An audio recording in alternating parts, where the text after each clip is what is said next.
მოგესალმებით ძვირფასო მეგობრებო, ჩვენ მიმყოფებით ლალიანთიძის საკვირაო სკოლაში. ეს არის პოდკასტი ლალისთან ყავაზე და დღეს ჩემი სტუმარია გიორგი მამალაძე, დეველოპერული კომპანია ინვერგასას დამფუძნებელი.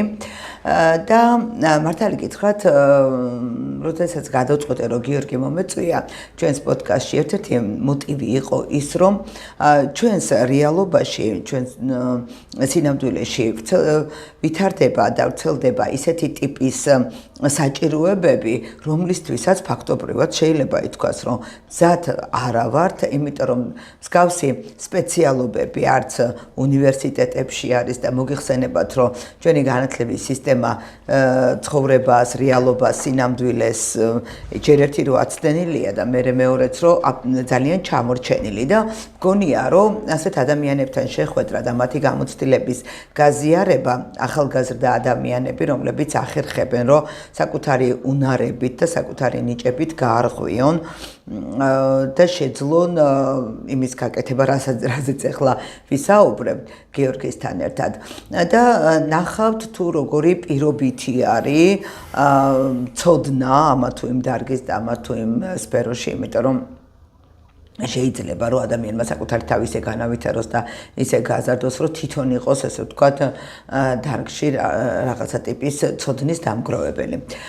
ძალიან დიდი მადლობა გიორგი, რომ მოხვედი და მე პირადად შენაირი ადამიანები ყოველთვის მაინტერესებს, იმიტომ რომ შენ მოახერხე ის, რომ აი თან წლებია გიყურებ და გიცნობ, რომ აი შენ ძალიან ბევრი რამ ცადე, ხო, აი რაღაც ყოველთვის უგრძნობდი რაღაცა ხელის ცეცებით აკეთებდი რაღაცას არ გინდოდა, რომ აი ვთქვათ ან ფინანსურად დაზარალებული ყავი, ან რეპუტაციულად დაზარალებული ყავი და ეს არის ძალიან მნიშვნელოვანი ხო თქვენს საქმეში. საერთოდ ზოგადად ბიზნესში რეპუტაციული ზარალს ხჯობია ყველაფერი. შეიძლება გაკოტრდე, მაგრამ თუ რეპუტაციულ ზარალში არ ახარ, მაშინ აბსოლუტურად სხვა მოცემულობა და მე ვიცი, რომ შენ ბევრი ექსპერიმენტი გაქვს ჩატარებული, ხო? ჯერ ორი სიტყვით მოვყვეთ დღეს ბაზარი. მოდი ვთქვათ ასე, შენ როგორ ახარ ახლა? მხოლოდ ბათუმის ბაზარზე მუშაობ თუ შენი საქმიანობა ცოტათი გაცდა ამ გეოგრაფიას და ვალიცით, ანუ როდესაც მე საქმიანობა დავიწყე, რა თქმა უნდა, ჩემი საქმიანობა გაცილებით უფრო მრავალმხრივი იყო. იქიდან გამომდინარე, რომ სანამ დეველოპერულ კომპანიამდე მივიდოდი, მაგამდე საბროკერო კომპანია მქონდა ჩამოყალიბებული. შესაბამისად, საბროკერო კომპანია მეტწილად უფრო ყველა დეველოპერთან მუშაობს, მისთვის არანაირი მნიშვნელობა არ აქვს. მოდი უცებ დეველოპერი და ბროკერი განმარტოთ, მაინც ყოველი შემთხვევისთვის, რომ მათ შორის განსხვავება მოკლედ დეველოპერული კომპანიები, ის კომპანიები დეველოპერი ნიშნავს განვითარებას. დიახ, ხო, მაგრამ აქ იგულისხმება სამშენებლო სექტორში ეს იგულისხმება. კომპანიები, რომლისგანაც თქვენ ყიდულობთ მაგალითად აპარტამენტებს. სამშენებლო კომპანია. სამშენებლო არა, სამშენებლო ის არის, ვინც აშენებს კონკრეტულად, დეველოპერი ის ვინც ყიდის ამას. დეველოპერი ანუ აშენებულს რო ყიდის ეს არის დეველოპერი. დიახ. შესაბამისად, ანუ ბროკერისთვის ძალიან დიდი მნიშვნელობა აქვს, რა თქმა უნდა, კარგ დეველოპერებთან ურთიერთობას, იმიტომ რომ საბროკერო ეს უკვე ქვებაზარია, რომელსაც მოჰყავს კლიენტი დეველოპერისთვის. ანუ ბროკერი საბროკერო, ეს არის ბროკერები, ესენი არიან ადამიანები, აგენტები, ვინც კონკრეტულად მუშაობენ კლიენტებთან. დიახ. და აკავშირებენ კლიენტებს გამყიდველს. მათი ძირითადი, დიახ, ხო, ანუ მათი ძირითადი მომავლეობაა, რომ მოიძიონ კლიენტები. ჩვენებურად რა ქვია ქართულად? მაკლერი ქვია ჩვენებურად. და იმას დეველოპერს რა ქვია ჩვენებურად? მშენებელი. ანუ მშენებელი ეს აშენებს, ის აშენებს გაგიათ ეგეთი ტერმინები. მე რომ საერთოდ ჯამში ნუ ბიზნეს ენაზე ეგრე იწოდება. მთავარი რა მომენტია აქ ჩვენ უნდა დავიჭიროთ ის მომენტი, რომ ბროკერისთვის ძალიან მნიშვნელოვანია კლიენტთან მუშაობა. სწორად აღნიშნეთ, იმიტომ რომ კლიენტი ქმნის ბროკერისთვის სტაბილური შემოსავალის ფუძეს. იქიდან გამომდინარე, რომ თუ კლიენტი კმაყოფილია, ის ყოველთვის იმ ბროკერთან მიდის. ბროკერებმა ამის შესახებ ძალიან კარგად იციან და შესაბამისად მუშაობენ კონკრეტულად კლიენტებზე. ბროკერი არასდროს არ არის პასუხისმგებელი მაგალითად იმ მოვალეობების შესრულებაზე, რომელიც დეველოპერსა და კლიენტ შორის იდება, გულისხმობ იმაზე თუ რა კონდიციებში უნდა ჩაბარდეს მაგალითად ესა თუ ის შენობა და აპარტამენტი. ხოლო ბროკერისთვის უმნიშვნელოვანესია, რომ კლიენტს მიყიდოს ისეთი უძრავი ქონება, რომელიც კლიენტისთვის იქნება დამაკმაყოფილებელი, წარმატების მომტანი, რომ შემდგომში სხვათა შორის ძალიან სპეციფიური თემაა ის უძრავი ქონება, ვინც ინვესტირებას ახდენს უძრავ ქონებაში, ის ყოველთვის ერთი და იგივე მიმართულებით მიდის ხოლმე და ყოველთვის ცდილობს ახალი იყიდოს და ანუ ერთხელ ინვესტორის სამუდამოდ ინვესტორის კონცეფცია იქნება, რომელიც აი ერთხელ თუ დააკმაყოფილე კლიენტის, სავსებით რეალურია და ძალიან დიდი შანსია იმის, რომ მომავალში შენთან მოვიდეს. და მომავალში თუ შენთან მოვიდა, ის დამატებითი შემოსავალია შენთვის, იქიდან გამომდინარე, რომ ბროკერი თითოეული საქმიდან ესე იგი ბროკერი უფრო მეტად კლიენტის ინტერესებზეა ორიენტირებული, ხო, ვიდრე დეველოპერი. დიახ. ასე ვთქვათ, ხო, უფრო კლიენტის ინტერესი, ანუ მყიდველის ინტერესს წარმოადგენს. ზოგადად რეკლამებში, როდესაც დეველოპერები არეკლამებენ ხოლმე, რა თქმა უნდა, საკუთარ პროექტებს, თითქოს ეს კლიენტის ინტერესებზეა და ნუ ეს გასაგებია ჩვეულებრივად იგივე ნებისმიერი კომპანია ეგრეა, ხო, რომელიც რაღაცას ყიდის, ის ყოველთვის კლიენტის ინტერესებზეა მორგებული, მაგრამ რეალურად ის საკუთარ მოგებაზეა ორიენტირებული და სავსებით ნორმალურიცაა. მე პირადად რასაც უყურებ, ამის და მიუხედავად საკმაოდ მაღალი დონე უჭირავთ და ვითარდებიან. მაგრამ ბროკერისთვის, ანუ დეველოპერისთვის არ აქვს მნიშვნელობა იმდენად, რომ კლიენტს მოერგოს იქიდან გამომდინარე, რომ ყველას თავისი სეგმენტი ყავს. გააჩნია ვიღაცა შეიძლება ვილების ანუ ეს უნდა გააკეთოს ბროკერმა, რომ კლიენტს თავისი, უბრალოდ დეველოპერს თავისი სეგმენტი აპოვნინოს კლიენტის სახით. დიახ, იქიდან გამომდინარე, რომ სხვადასხვა სეგმენტი არსებობს. ახლა ვიღაცას შეიძლება ბინის ყიდვა უნდოდეს, მაგალითად ვიღაცას ტაუნჰაუსები არის გადაერთებული ვილები თავისი შემოსაზღვრული ტერიტორიით, სადაც ნუ საკმაოდ ძვირიანია სხვათა შორის ტაუნჰაუსები, თავისი ინფრასტრუქტურა აქვს და ნუ იქ ნაკლები მოსახლეა, ხო, მაგრამ ანუ ვისაც ვილა ან ტაუნჰაუსი უნდა, ის ხო არ არის ბინის ასე ვთქვათ კლიენტი, ხო? ტაუნჰაუსი არის რაღაცა მიკროდასახლებები, ხო? დიახ, ხო, ანუ მიკროდასახლებასავითაა, რომელიც შემოსაზღვრულია და იქ ძალიან კარგი ლამაზი. აი, როგორც ლისის დასახლება, ხო, რაღაცა დიახ, ხო, აი ლისის დასახლება როგორც არის დაახლოებით ეგრე. ჩვენთან არ არის, ხო, ბათუმში ტაუნჰაუსი? ტაუნჰაუსები კი, როგორ არ არის, კაც. ანუ სხვადასხვა კომპანიები აშენებენ ტაუნჰაუსებს, ეხლა კონკრეტული კომპანიები რო არ დავასახელო, ახალ ბულვარში სიმყოფე, მაგრამ ლალი განსხვავება ტაუნჰაუსებსა და ვილების ქალაქებს შორის განსხვავდება რითი? ანუ ტაუნჰაუსი შეიძლება ერთმა დეველოპერმა გააკეთოს, ანუ შემოსაზღვრულ ტერიტორიაზე გადაბმული ვილები, ეს არ არის ცალკე ეზოთი, ეს არის ერთიანი ეზოთი, ერთიანი ინფრასტრუქტურით, რამოდენიმე სახლი გადაბმული ერთმანეთზე, თავისი რა თქმა უნდა, საპარკინგი ადგილებით და ყველაფრით რა. მაგრამ ანუ ვილები ეს უკვე თითო ვილას თავისი შემოსაზღვრული ეზო აქვს და თავისი ტერიტორია აქვს, ეს განსხვავებაა მანდ. ლიზზე მე როგორც ვიცი, უფრო მეტად ზუსტად ეგეთია, უფრო ვილებია. მაგრამ ანუ მთავარი რა მომენტია, თემას რო არ გადავუხვიოთ, მთავარი არის სეგმენტები, ვის რა აინტერესებს, მაგალითად კლიენტი, რომელიც ორიენტირებულია ქალაქის ცენტრში საცხოვრებელი ბინის ყიდვაზე, იმ კლიენტს შენ ვერ აყიდინებ, თუნდაც საინვესტიციო პროექტში. ანუ საინვესტიციო პროექტი რა არის? მოდი ახლა მაგასაც ავხსნი. როდესაც შენდება რაღაც ტიპის სასტუმრო მაგალითად. და ეს არის დიდი საკმაოდ მასშტაბური სასტუმრო, ხო? იქ რომელიმე ბრენდი შედის. აი, რატომაც გახდა დღეს მსოფლიო მასშტაბით აქტუალური ბათუმის უძრავი ქონების ბაზარი, ეს იქიდან გამომდინარე, რომ უამრავი სასტუმრო ბრენდი შემოდის აქ. ეს ძირითადად ფრანშიზებია, რა თქმა უნდა, მაგრამ ძალიან დიდ როლს თამაშობს. ანუ დიდი ბრენდები, რომლებიც შემოდიან კონკრეტული შენობების ინფრასტრუქტურას ერგებიან, რა თქმა უნდა ის უძრავი ქონება გაცილებით ძვირი ღირს. თუნდაც აი ჰილტონი რო ვახსენოთ, ახლა ჰილტონი მაგალითად მერიდინი, სხვადასხვა სასტუმროები კიდე.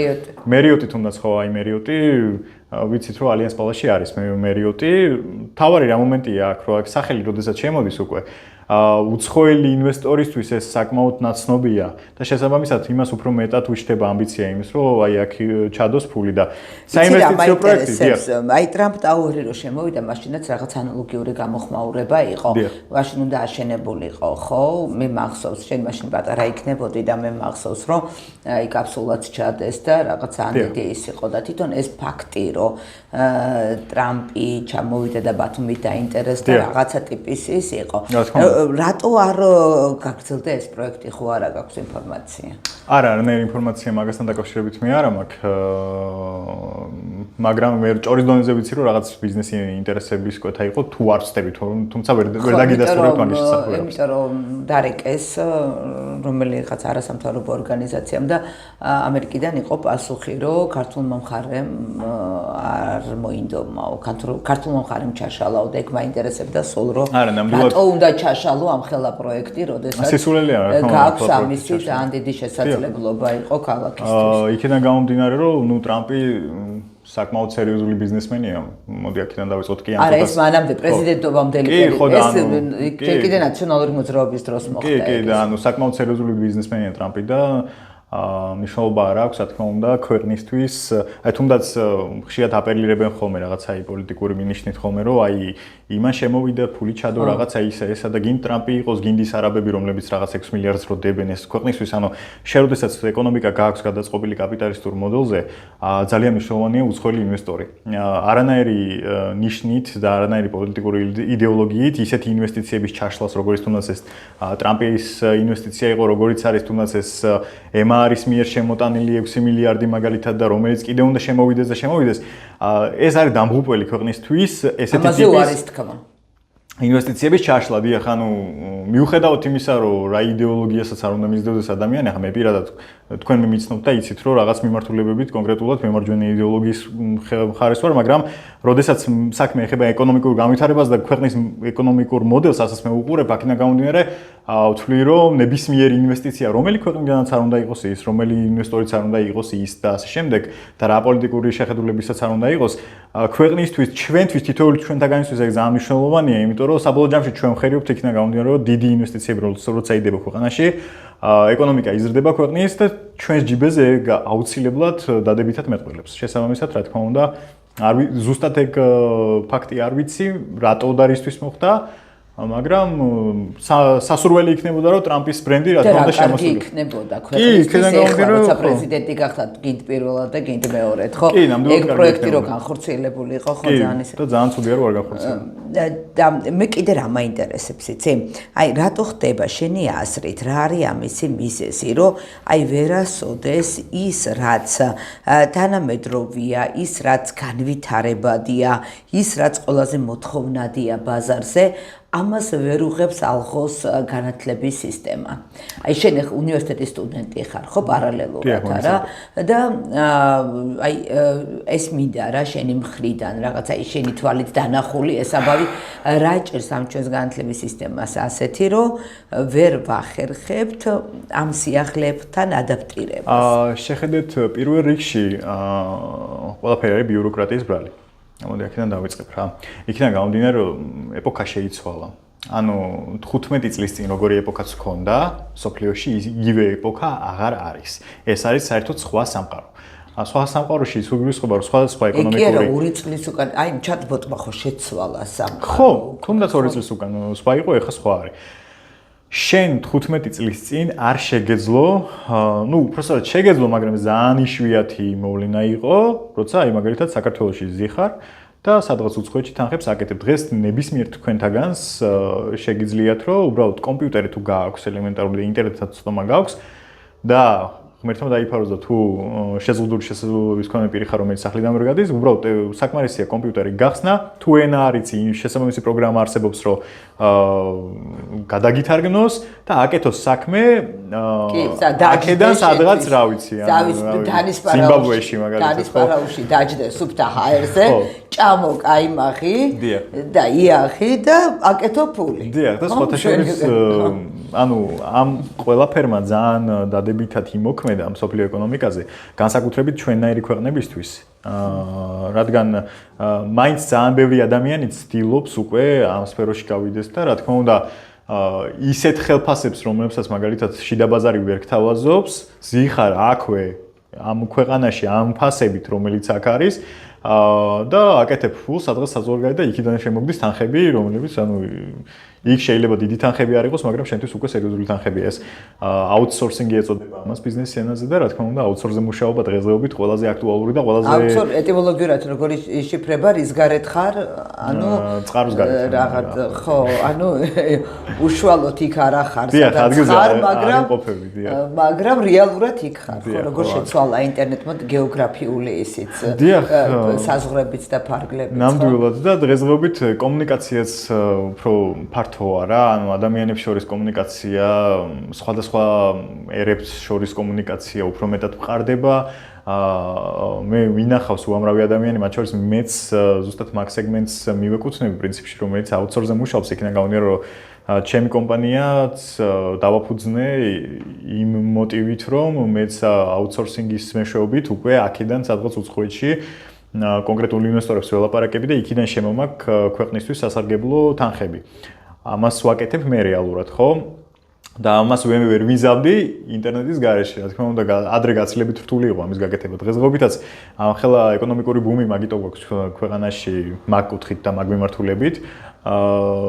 კონკრეტულად უძრავი ქონების და სამშენებლო სექტორს გულისხმობ, რომ ძალიან მარტივი გახდა უკვე ამის გარეკლამება და როდესაც სხვა ბაზრებს გვადარებენ, სადაც ამ უძრავი ქონების ბაზარი ზოგადად სპეციფიურია რა, არის კონკრეტული წერტილები, სადაც მთელი მსოფლიოს ინვესტორები მიდიან და იქ დებენ თანხებს რა და ჩვენი კანონმდებლობა საკმაოდ კარგადაა სხვადასხვა მორგებული ინვესტორებისთვის, ინვესტორებზე რა, რომ იმათმა ჩადონ თანხები და ამით რაღაც ხეირი ნახონ. იგივე ბალიზე მაგალითად მე მიმუშავე აქედან ბალიზე სხვადასხვა ანუ სადმე და სად ბალი მაგალითად, მაგრამ აქედან ბალიზეც მიმუშავია მაგ მიმართულებით და იქაური უძრავი ქონების გაყიდვებზე რა.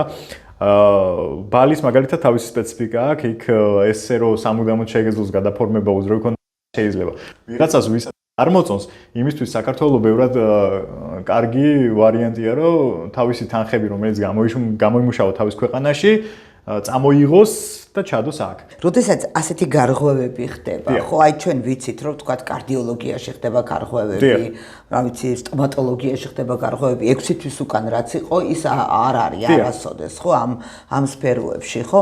აი ასეთი გარღვევები რო ხდება თუნდაც იგივე ამ დეველოპერულ საქმიანობაში და ყველაზე მზარდი და ყველაზე განვითარებული ბიზნესი არის, ხო? საქართველოში, ხო?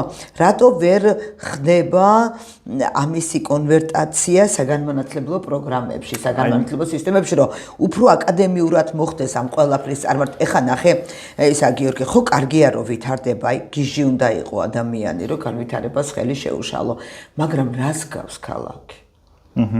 ეს ხო პირიქით ეხლა რაც ხდება ის რისთვისაც ადამიანები თუ აქამდე ვინმე აშენებდა და ჩამოდიოდა და მოთხოვნა იყო, ასეთ დღეში რომ ქალაქს ჩააგდებ.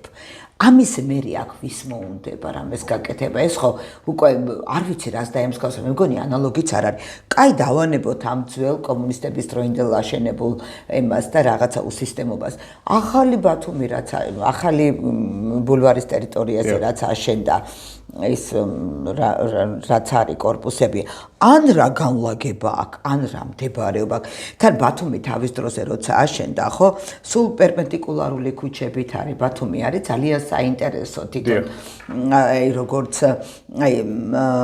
აი ქალაქის დაგეგმარების და მოწყობის თვალსაზრისით მარტივი ქალაქია ვენტილაცია ხდება ყველა ქუჩის იმიტომ რომ პერპენდიკულარული ქუჩებია თან როგორ იყო ბულვარი რო იყო აშენებული ყველა ქუჩის დასაწყისში თუ შენიშნეთ ეხლა რამდენიმე ისა მოსკდა თორე აი დიდი მაგნოლიები იყო დადგმული ეს ფაქტობრივად ბულვარი არის გარსაცავი ზოლი ხო ქალაქს იცავს კარისგან რა ამ ბულვარში კიდე რა ხდება კაცმა არ იცის და ამ ქალაქში აი ქალაქი ვერ ნიავდება რატო არის ასეთი სუნი მეში ახალ ბულვარში ხო რაც არ უნდა განავითარო და რაც არ უნდა გააკეთო თუ ეს ინფრასტრუქტურა ეს თუ აკადემიურად არ მიაყოლი ამ პროცესს ქალაქი არის უკვე პარალიზებული კოლაფსია სატრანსპორტო კოლაფსია ქალაქში ხო და აი ამას რა ეს არ შედის დეველოპერის ფუნქციებში რა თქმა უნდა შედის და დეველოპერის ფუნქციებში მარტო ეს კოლოფები ჩადგან ეს შედის არა ნახეთ ზუსტად მაგას გულისხმობ რომ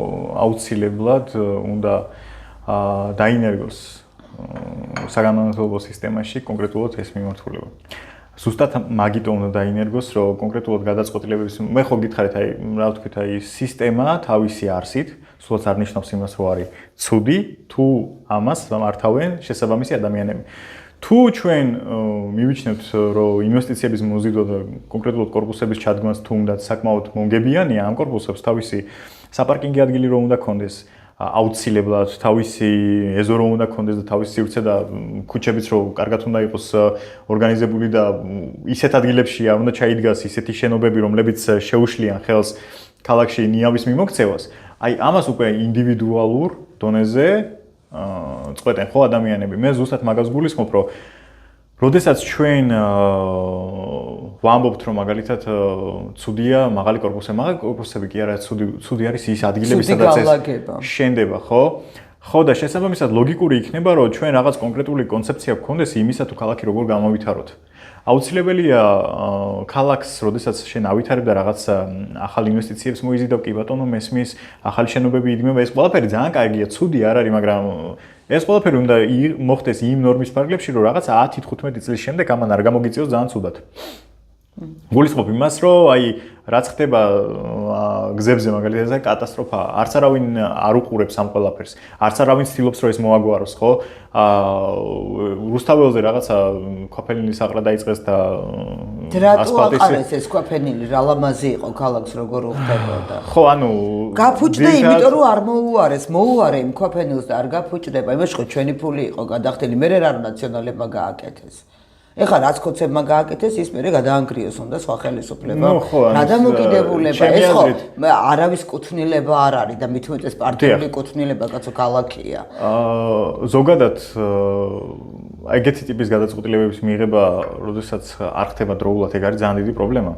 და როცა ხდება მით უმეტეს ისეთი როგორ პერიოდში ეხლა შო გაგანია ზაფხულში ხო ანუ ეგ არასწორი მენეჯმენტი ქვია მაგ ყველაფერს და არასწორ მენეჯმენტს ჭირდება შესაბამისი კვალიფიკაცია რომ ზუსტად იმ მომენტში მოხდეს კონკრეტული გადაწყვეტილებების მიღება რომელიც კაი ამ საკითხს როგორ უყურებ აი ეს გეგონება რომ ხმელეთზე მოვაგვარეთ საქმე და სხვაში გავედით სახნავ სულის მახსენდება ამ კუნძულს რო უყურებ სხვაში ვხდავ და სხვაში ვთესავ ზღვაში ვიმკის არჩოს ჯემსა. მე სხვა თესავ. არა, ზღვაში რატო წავედით? რა ლამაზი ყურია ბათუმის ყურე, რას ვერ ჭოდით?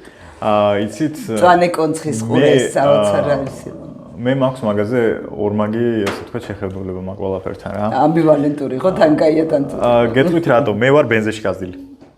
და რა კარგი პლაჟი ჩემთვის ძალიან წვრილი ქვიშები მარტო მაქი ხო ანუ ბათუმში მე მაქვს ორი საყვარელი ხედი რა ერთი როცა პორტთან მივდივარ და იქიდან ტირალამთას უყურებ ანუ პორტიდან ძალიან მაგრად ჩანს რა ეს რაღაცა ჰავაის ვაიბებს მაძლევს რა იქიდან სხვა მთა და რაღაც ეს ვულკანური მთები რო ჩანს და რაღაც ეს ხო ფუჭდება ავტომატურად და მეორე საყვარელი ხედი იყო როცა ბენზინში მე ბავშვობაში უყურებდი ქალაქს რა იქიდან ეს ძალიან მაგარი ხედი იყო ჩემთვის მაგ კუთხით ეს საკმაოდ ისეთია რა მტკივნეულია რა პირდაპირ რო გითხრათ ხა მაგას რო უყურებ მაგრამ მეორე მომენტია როცა ჩვენ ზოგად სტრატეგიულ მოცემულობას უყურებთ და სტრატეგიული კუთხით თუ გადავხედავთ რომ რა მე პირადად კი არა და აი ზოგადად ქვეყანას რა არ გია ამ შემთხვევაში შავ ზღვაზე ხელოვნური კუნძულის გაკეთება დუბაის სტილში, როდესაც ისედაც ბუმია და მოდის ეს ინვესტორები და დებენ ამ ფულს. მე ხო თქვი რა, ანუ თუ ჩვენ ამით ფულს მოვიზიდავთ, უცხოეთიდან. იქეთ გაიკეთებინათ ქარცაცავ-ზოლსაც შექმნიდა და იმასაც და იმას იზავ და დააკავებდა ცოტა ტალღებს. სხვა ტერიტორიაზე რატო არ გაკეთეს მანდა მაინც ეს ყველაზე ლამაზად. გეტყვით, ანუ შეიძლება ეს რა ქვია, არქიტექტურულად უფრო ის იყოს, რა ქვია, ბევრად მომგებიანი, იმიტომ რომ მე ახლა იმ ადგილებში ვბანაობდი რა და იქ ღრმადაც რო გადიხარ წყალში, არა სიღრმე რა. მარტივი ხო და ანუ გასაკეთებლად დიდი ალბათობით მარტივია და როგორ არის მელკი მორიას ეძახიან ხო მაგას. ხო და ანუ აქედან გამომდინარე მგონია რომ მაგიტომაც ეგრე მანდ გადაწყვეტეს, მაგრამ ხო ამბობ, ანუ ორმაგი შეხედულება მაქვს მაგ ყველაფერთან. თუ ეს დიდ თანხებს მოიტანს, თუ ეს პოპულარობას მოგვიტანს, რაც კიდე ინვესტორებს მოიზიდავს და რაღაცა, ამ შემთხვევაში მივესალმები. მეორეს თუ როგორც რიგითი ბათუმელისთვის ქალაქის იერსახის დაზიანება პირდაპირ გეტყვით. ძალიან საშინელება იყო პირველი ჯერი ის ასლანაბაშიძის დროს დაიწყეს ეგა რომ აქ კოლონადები რო დაგვინგრიეს ისე რომ არავინ არ მკითხა. ეხლა რაღაცა მიადგეს. სხვათა შორის ეს ხელისუფლება რომ მოვიდა, ანგონის კოშკის დანგრევას აპირებდნენ. კიდე კაი რომ მაშინ მოსახლეობას ამ პროტესტი ჰქონდა და შეიკავეს თავი. ეხლა თუნდაც მე უკვე აღარაფერს აღარ გვეკითხებია და აღარ აინტერესებთ. თავიდან უფრო აინტერესებდათ მოსახლეობასაც. ეხლა ჭაჭის კოშკი რო დაანგრიეს, ნუ რას ერჩოდნენ ყოფილიყო და რაღაცა ფუნქცია მიეცათ, ხო? ის ხო მილიონები ჯდება და ის ხო ასე მარტივად ის არ არის აშენებული, ხო? ის ხო ჩვენი ფული არის, ბიუჯეტის ფული, ხო?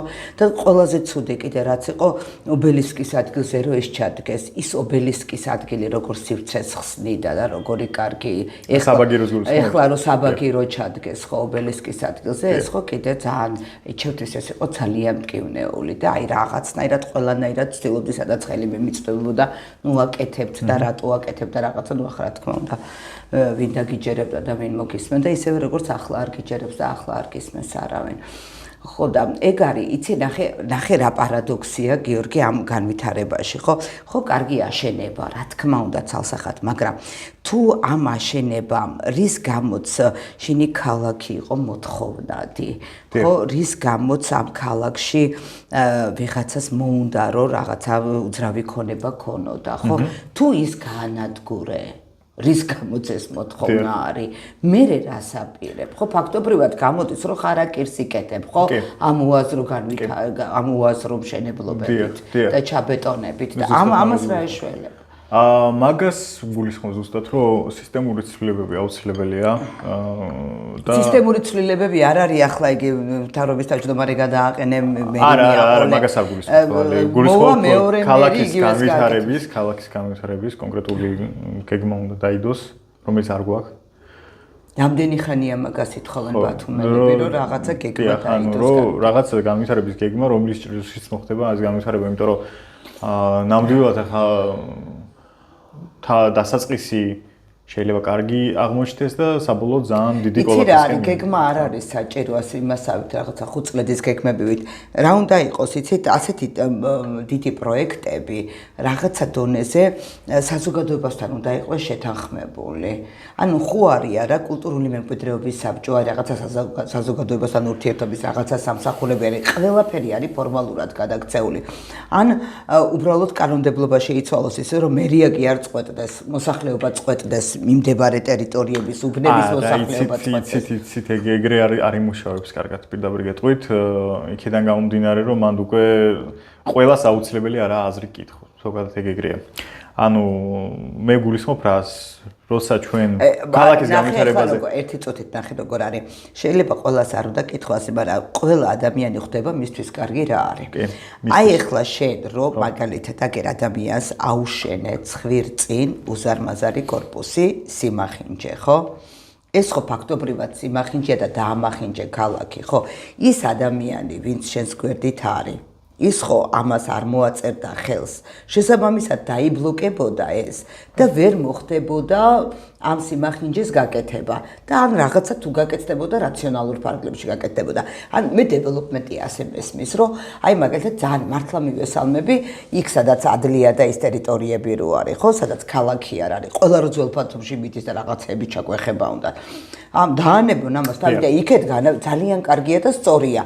იქეთ განავითარონ, სადაც თქვა არც მოსახლეობა შეგიშლის ხელს, არც არავის ნებართვა არ ჭირდება, მაგრამ იქაც რაღაცა სისტემა ხო უნდა არსებობდეს. გავგიჟდი, ასე რო არის ჩადგმული, მე რომბისებრად, მე ხო ყოფილხართ იქ მის უკან ორბის სახლები რო არის იმის უკან. რა ხდება ის რა? მე მეშინია იქ გავლა, ასე მგონია რომ ჩამომასკდება თავზე ეს ყველაფერი და თან როგორ საშიშად არის განლაგებული. რამე რო დაემართოს ერთ სახლს დომინოს პრინციპით, თან გვაქვს გარანტია იმისი, რომ მშენებლობა ხარისხიანად არის წარმოებული. ვინც აი აბსოლუტური რისკები გვაქვს, რომ შეიძლება ქალაქი ჩაიტანოს ზღვაში. ძალიან ბევრი რისკი არსებობს და 1000%-იანი ხართ, რაც თქვენ ამბობთ და ზუსტად რას გულისხმობთ, რომ იმისათვის რომ პრობლემები გადაიჭრას, ანუ ნახეთ თქვენ რასაც გულისხმობთ, რომ ყველა თავისთვის იცის რა არის კარგი, აი ზუსტად მაგალითად თავისთვის იცის რა არის კარგი და მოდი ვაღიაროთ არ ვცხოვრობ ჩვენ ისეთ საზოგადოებაში და არა გაშენებინებს გვერდით სათავჯეს მისთვის კაი არა ხო მაგრამ იქნებ და აგაშენებინოს უკვე ცოტა მეტად თუ ჯიბეზე გაიკრავ ხელს ეგეც ხო არის ხო მაგრამ ეხლა ნახე იქ სხვა რამეა სად ეხლა ჯიბეზე რო გაიკრავ ხელს და მერიაში ერთ-ორ კაცს მოისყიდი და უფრო მარტივია ვიდრე აქა დადექი და მოსახლეობას ელაპარაკე ხო ნახეთ რა არის იცით მოსახლეობასთან მოლაპარაკებ თუ ჩვენ რაღაცაზე ვთანხმდებით რომ რაღაცა კონკრეტული სტანდარტები იყოს და ამ სტანდარტებში გულისხმობ იმას რომ თითოეულ რაღაც შენობას თავისი ლიმიტები კონდეს. ნახე, ახლა ვერ იქნება სტანდარტი, იმიტომ რომ იმ კაურიანი მიანამიანა ყველაფერს გიცვლიან, რაღაც ადგენენ ზონებს გიცვლიან, გადაგიხაზეს ქალაქი სხვანაირად. ვიღაცას აწყობდა და გააკეთეს. ამას რა უნდა უშველო? არ გისმენს ხელისუფლება. აპროტესტებ რამდენიც კიდე. აი ის რო იყო, რო შემოფარგლეს რივიერას ტერიტორია იქა. იქ ხო ყველა მიცის იქ სათავჯენი ვერ აშენდება, იქ ყველა მიცის რო ქვეშ კანიონია. ხო ანუ იმის ქვეშ არის იქ რო რამე აშენო ჩავარდება ის არის. იცით ყველაზე ტკივნეული პროცესია ზოგადად რო ანუ ვიაზრებთ რომ არ უნდა გაკეთდეს. ყველა მიცის იქ ზემოთაც იციან, ქვემოთაც იციან, ყველა მიცის რომ აბა რატო აკეთებ? აკეთდება მაინც. ანუ ესეც ქვეყანაში ვცხოვრობ, სამწუხაროდ ეგ ფაქტია. ქვეყანა რა ვიცი, არ გვინდა ჩვენი. კი გვინდა, მაგრამ არ მოდის ეს, აი რაღაცნაირად, აი თითქოს როგორი რაღაცა იცით, მე მაგაზე ხა შემიძლია ცოტა ისე გითხრათ, რომ დროთა განმავლობაში ხან წამოგვარტყამს ალბათ რაღაცა თავში ხელს და ერთიანად ყველას მოუწევს დაალაგება. იმიტომ რომ ანუ საერთო ინტერესების ზარალდება, როდესაც ჩვენ ასეთ ქაოტურ განაშენიანებას უყურებთ რა ამ შემთხვევაში. თან ეს საერთო ინტერესები ჩემთვის ცოტა ისეთია, რომ ეს აბსტრაქტული ცნება, ეს საერთო ინტერესი კი არ არის უკვე, რა ვიცი, გეხება რა უკვე. რა რომელი ის არის? ქალაქში ვერ გავდივარ წესიერად მანქანით, ხო? ვერ გავდივარ, დამთავრდა. დამთავრდა. ანუ 3 საათი ვიდექ თბილისში ჩავიდოდით იმ დროში 15 წუთის ფეხის სავალზე. ხო, ეხლა თქვენთან მე მაგალითად ფეხით გადმოვიდი, იმიტომ რომ მანქანით აზრი არ ქონდა განოსხოს. ანუ ეს არის პრობლემა, რომელიც მოსაგვარებელია და ზუსტად მაგას გულისხმობ, რომ თუ ჩვენ ეს განათლების დონეზე არ დავგეგმეთ ეს სისტემა და თუ რაღაც კვალიფიკაციები არ გავეცით, რაღაც სტანდარტებში არ ჩავაჯინეთ ეს ყველაფერი,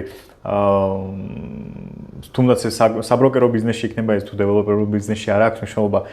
კონკრეტული სტანდარტები არსებობს, რომელსაც უნდა მოერგოს ნებისმიერი პიროვნება, ვინც რაღაც საქმიანობას ეწევა.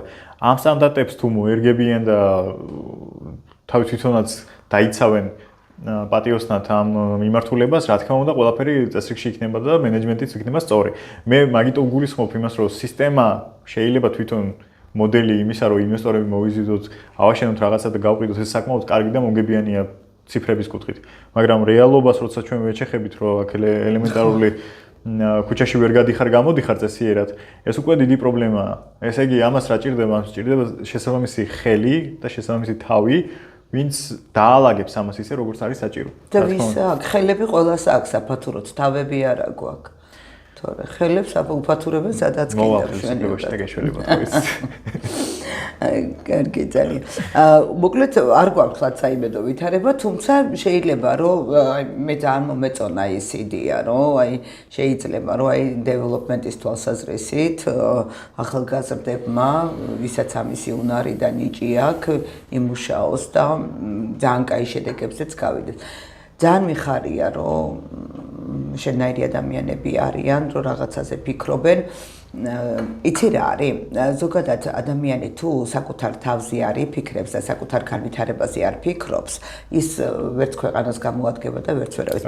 პირველ რიგში ადამიანი არის ის, ვინც საკუთარი თავის უпростоრად წარმატებული ადამიანი, რასაც ქვია, ხო, საკუთარი თავის რეალიზებას და საკუთარი შესაძლებლობებს რო გამოიყენებს, ეს ყველაზე მნიშვნელოვანი არის, ხო? თუ ყველა ადამიანი ასეთი იქნება ქვეყანაში, მაშინ არის ზუსტად ქვეყანა წარმატებული და მე ვთვლი, რომ განათლების სისტემა ზუსტად ამაზე უნდა იყოს საწყობილი და ამას უნდა მიყვებოდეს.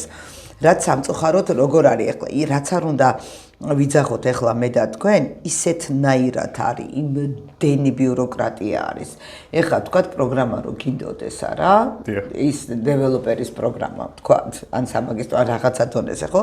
სანამ ეს პროგრამა ამოქმედდება, უკვე ახალი გამოწვევები იქნება, ისეთი იმდენად დიდი არის ეს ბიუროკრატია, ხო? აი ამ სანამ აკრედიტაციას გაივლის, სანამ რაღაცა. ზუსტად ეგ მომენტებია, მაგაზე უნდა მეთქვა, რომ ანუ ეგ მომენტები უნდა იყოს დაძლეული, ან რაღაც კონკრეტული სერტიფიკატები უნდა იყოს გაცემული ისეთი სასწავლებლებისთვის, რომლებიც აი დროში, ასე ვთქვათ, მიყვებიან ტენდენციებს რა. არ შეიძლება შენ იხელმძღვანელო დღეს ისეთი მეთოდებით და ისეთი სტანდარტებით, რომლებიც მაგალითად 5 და 7 წლის წინ იყო აქტუალური. აი ხა მე აღმოვაჩინე რატომ ეშინია იცი ამ ხელა შენობების, აღმოვაჩინე გამახსენდა უბრალოდ რომ მე რო სკოლაში ვსწავლობდი, ესე იგი არის ვედენსკის თეორია არის ასეთი, რომლის მიხედვითაც აი ბათუმის გეოლოგიური აგებულება ვისწავლეთ რა, მოკლედ რომ ეს ბათუმი არის ჭოროხის ნატანი მიწით შექმნილი და ეს არის კონტინენტზე კი არ დგას, ბალიშზე დგას, სიმზე არ დგას რა, ასეთ კონტინენტურ ბალიშზე დგას და იმიტომ არ არის ჩვენთან ძლიერი მიწისძვრები, რომ ეს თუ ვერტიკალური ბიძგები არასდროს არ იქნება, ყოველთვის იქნება ჰორიზონტალური ბიძგები, რაც დამანგრეველი არ არის, ხო? იმიტომ რომ ეს ბალიში ფაქტობრივად კიდეც რო იყოს გარდაქმნის ამ ჰორიზონტალურ ყევებად და მაშინ ვიცოდით ბათუმელებმა რომ ყველაზე დიდი რაც შეიძლება ეს საბჭოთა პერიოდს გეუბნები ყველაზე დიდი რაც შეიძლება რომ ბათუმში აშენდეს корпуსი ესა 12 სართული და მე ვუყურებ და ეს ბავშვობიდან მაგას ეს სტანდარტი მაგ თავში ჩემთვის არ ვიცი ახლა ეს ჩემი პრობლემაა თუ შეიძლება მართლა იმისი ერთი გეოლოგები მყავს მოსაწვევი და უნდა გავიარო ეგ თემა რომ ეხლა რომ ვუყურებ 50 სართულიან корпуსებს მე არ ვიცი, აი თან შიში მიპყრობს, იმიტომ რომ ნუ თუ შესაძლებელი არ შეიძლება თანამედროვე მშენებლობის ტექნოლოგიებმა განსაზღვრა ეს სტანდარტების ცვლილება. აი ნახეთ, ზოგადად თანამედროვე ტექნოლოგიები, რა თქმა უნდა, ცვლილ გუშინ მე წავიკითხე, რომ ჩინელებმა 124 საათში ააშენეს 12 სართულიანი корпуსი. ხო, ის ჩინეთში მოხდა ეგეთი რაღაცა, რომ 12 მე ვიცი რომ ერთ სართულს უნდა 25 დღე. 24 საათში ააშენეს თან ვიდეო და ფოტო მტკიცებულებას ყველაფერი და ისე გააკეთეს რომ ყველანაირ სტანდარტს შეესაბამებოდა. ეგეთი რაღაც წავიკითხე. ანუ დღესდღეობით ახლა ინჟინერია სხვა დონეზეა განვითარებული და შესაბამისად მორგებულია ყველაფერს ჯერ თან როგორი არის მშენებლებიც იქიდან ჩამოყავს ხო?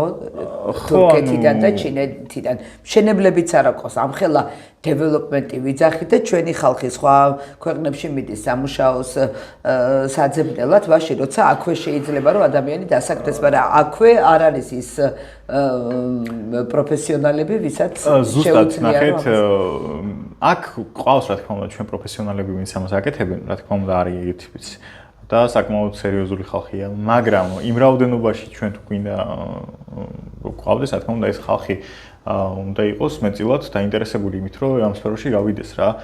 შესაბამისად ახლა თუ ადამიანი მე მაგაზე ვსაუბრობ, რომ აი ცნობიერებას აქვს ძალიან დიდი მნიშვნელობა. ჩვენ თუ დღესდღეობით გავიაზრებთ რა არის ტენდენციები და რა არის აქტუალური და ბაზრისთვის მოთხოვნადი რაც არის, იმის მიმართულებით თუ ჩვენ წავალთ, რა თქმა უნდა ჩვენ გვეყოლება უფრო მეტი კვალიფიციური კადრი. კადრების არარსებობა იწვევს ზუსტად იმ ჩინელების, იმ თურქების, იმ არაბების და ყველას ჩამოყვანას აქ, რომ უბრალოდ არ ყავს ჩვენ შესაბამისი კადრები. იმიტომ რომ ვინც არის შრომის უნარიანი, ზოგი ციხეშია და ზოგი გაყარეს ქვეყნიდან და ზოგი გაიქცა თავისი და ხო, ანუ საშინელება ეგ ვითარება და აქედან გამომდინარე აუცილებელია, რომ საზოგადოებას ქონდეს კონკრეტული წარმოდგენა იმის შესახებ, საკუთარი ცხოვრება როგორ წარმართოს და საკუთარ თავს სარგებელი როგორ მოუტანოს. შენ არ შეიძლება 21 საუკუნეში ამდენი ინტერნეტის ეპოქაში, როცა ინფორმაციული ეპოქაა, ხო რეალურად რაღაც ჩარჩოებში საკუთარი თავის მოქცევა არ შეიძლება. ჩვენ მაგალითად როცა შუა საუკუნეებზე ვიმსჯელებთ ვიღაცა რომ დაიბადებოდა მაგალითად დურგლის ოჯახში, დურგალი იყო თვითონაც და მოკდებოდა როგორც დურგალი. ხო, შენ 21 საუკუნეში როცა შეგიძლია იგივე დურგალიც იყო, მაკლერიც იყო, ტაქსისტიც იყო და რა ვიცი, ყველაფერი იყო ერთიანად, ამ შემთხვევაში საკუთარი თავის შეზღუდვა არ ღირს, უფრო მეტად უნდა გამვითარდე, უფრო მეტად მოერგო და მეტი განათლება მიიღო. იძლევა დღევანდელი კომპიუტერული ტექნოლოგიები იმის საშუალებას, რომ ისეთი ცოდნა მიიღო გაცილებით უფრო მალე და მარტივად, ვიდრე ამას აკეთებდი მაგალითად 25-30 წლის წინათ უნივერსიტეტში. იმიტომ რომ ეს კონკრეტული პროგრამები გაქვს და შენ უნდა დაჯდე და ისწავლო და სხვა ვიდეოები არსებობს და YouTube მაგალითად ძალიან სერიოზული პლატფორმაა, საიდანაც ძალიან დიდი ცოდნის მიღება შეიძლება, ხო? თავარი რა არის, რომ აი დღესდღეობით ცოდნის გაცვლა კაცობრიობის ეპოქაში ყველაზე მარტივად ხდება, ხო? გაცილებით უფრო მეტად ხდება განათლების მიღება, ვიდრე ეს ხდებოდა ადრე. რატო? იმიტომ რომ დღეს გვაქვს ვიწრო სპეციალიზაციაში წახდა. ხო, ანუ მე შეიძლება საერთოდ არ ვიყო რომელიმე კონკრეტული სფეროს სპეციალისტი, მაგრამ ამ სფეროზე ძალიან ბევრი რამ ვიცოდე, იმიტომ რომ უბრალოდ დღეს მაგალითად წამოვწექი და მომინდა ამაზე სტატიების კითხვა და ვიდეოების გადახედვა და ანუ ყველანაირი ის ნომენკლატურა ვნახე იმის, რა ქვია, კონკრეტული მიმართულების, ხო? და ვიცი უკვე, იმიტომ რომ დავინტერესდი. ჩემი აზრით ზუსტად მაგისკენ უნდა მიუთითოთ საზოგადოებას, რომ უფრო მეტი ინფორმაცია მიიღონ ყველაფერზე საერთოდ და რაც უფრო მათთვის ახლო იქნება და მარტივად გასაკეთებელი იქნება, იმ ყველაფერს მოკიდო ხელი. აქტუალურობა ძალიან დიდი მნიშვნელობა აქვს, რაციონალური აზროვნება პირველ რიგში, რომ ეს არის მნიშვნელოვანი და ეს გაკეთდეს უნდა. კარგია, ძალიან საინტერესო, მე მგონი ჩვენს მაყურებელსაც დაინტერესებდა. მაგრამ როგორ არის იცი, ჩვენი ფინალური ნაწილი, ჩვენი პოდკასტის ყოველთვის არის ყავის შესახებ ორი სიტყვა უნდა მითხრა. რა არის შენთვის ყავა? და ზოგადად დეველოპერები როგორ უყურებენ ამ მოვლენას? ყავაზე სხვათა შორის მინდა გითხრათ, რომ არის ერთი დიდი აფიორა რა. რატო? შვედეთში ცხოვრობდი ადრე და მოკლედ ისა რა ქვია, ყავის იმაში ბუტიკში დავიწყე მუშაობა რა, კაფე ნერო იყო ასეთი. ხო და ბარისტად მუშაობდი და მოკლედ იქ მთელი მარკეტინგი იყო აწყობილი, ასე მომაწოდეს რა ბუკლეტი თავისი იმით, რომ ჩვენმა დაფუძნებელმაო თავის დროზე სადღაც იტალიაში რომ კაფეში იჯდაო და შემთხვევით რაღაცაო ყავა გასინჯა და მიხვდა რომ რაღაცა მაგარი გემო უფრო იქნებოდა რაღაც დანამატით ისა ესა ბლა ბლა ბლა ერთი სიტყვით მოკლედ ყავა არის კარგი როდესაც გულით არის გაკეთებული დანარჩენი ყველაფერი არის ენის საკითხი უკვე გემონების შესაბამისად ანუ და ის რო არის რაღაცა უშუალობის ისა საშუალება რაღაცა იმისი რომ მოთუნდი ადამიანი და კაი საკითხებზე საინტერესო თემებზე ილაპარაკო. სხვათა შორის კარგი ენერგოგადამტანი არის ყავა. მინდა გითხრათ, იქიდან გამომდინარე რომ ნერვულ სისტემას აწყნარებს ძალიან კარგად ახდენს კონცენტრირებას ადამიანის, მაგრამ ყველაფერს თავის დოზები აქვს რა. ანუ ყოველწუთში ყავის დალევა, რა თქმა უნდა, ჯანმრთელობისთვის რეკომენდირებული არ არის ცოტა. გულისთვისაც დამაზიანებელია მე იცით რომ სპორტით ვარ დაკავებული და ვემხრობი ყავის დალევას, მაგრამ კონკრეტული დოზებით რა. როცა შენს ნერვიულ სისტემას, რომელიც ასევე მნიშვნელოვანი ნაწილია ჩვენი სხეულისთვის, როცა სჭირდება მაგ შემთხვევაში, რომ გაილაღო უფრო მეტად და რა თქმა უნდა მეტი ემოციები წამოვიდეს რა. აქედან გამომდინარე ხო გულით გაკეთებულ ყავას სხვა მუღამი აქვს, თორე კაპუჩინოში კაფე როგორ იქნება, მაგას არცებით მნიშვნელობა არ აქვს. გულით აკეთებს ის, ვინც იცის ყავის მნიშვნელობა. დიახ. დაგემშვიდობები გიორგი. რამე ხო არ არის ესეთი რის თქმაც გინდოდა და არ მიკითხავს, რამე ხო არ დარჩა ეგეთი. არა, ეგეთი არც არაფერი, პრინციპში ყველაფერი ნათელია, რომ დღევანდელ ეპოქაში, მე მაგის თქმა მინდოდა პირველ რიგში, რომ დღევანდელ ეპოქაში ხალხმა შეხედოს ამ შესაძლებლობებს, თუ ვინმე უიმედოდ ზის სახში და თulis რომ სამსახურის შოვნა არ შეუძლია და შემოსავლის მიღება, დღეს არის ამის კეთების საშუალება ქვეყანაშიც და ზოგადად თელს დედამიწაზე თუ გაქვს კომპიუტერი და თუ გაქვს ინტერნეტი. ისე რომ ქალაქი კატასტროფამდე არ მივიყვანოთ, ხო? ეს არის ზოგადად ქართველებს ყოველთვის კატასტროფამდე მივიყვანოთ ყველაფერი, ამიტომ ეცადოთ უნდა რომ ნაკლებად გავაკეთოთ. კარგი, იმედია რომ ამჯერად ასე არ იქნება. დაგემშვიდობები გიორგი, დავემშვიდობოთ ჩვენს მაყურებელსაც. ეს იყო პოდკასტი ლალისთან ყავაზე, ჩვენ ვიყავით ლალიანთიძის საკვირაო სკოლაში და მქონდა მცდელობა იმისა, რომ გვესაუბრა რას ნიშნავს დეველოპერული განვითარება და რა კავშირში არის ის ჩვენს კეთილდღეობასთან და განათლებასთან. დაგემშვიდობებით.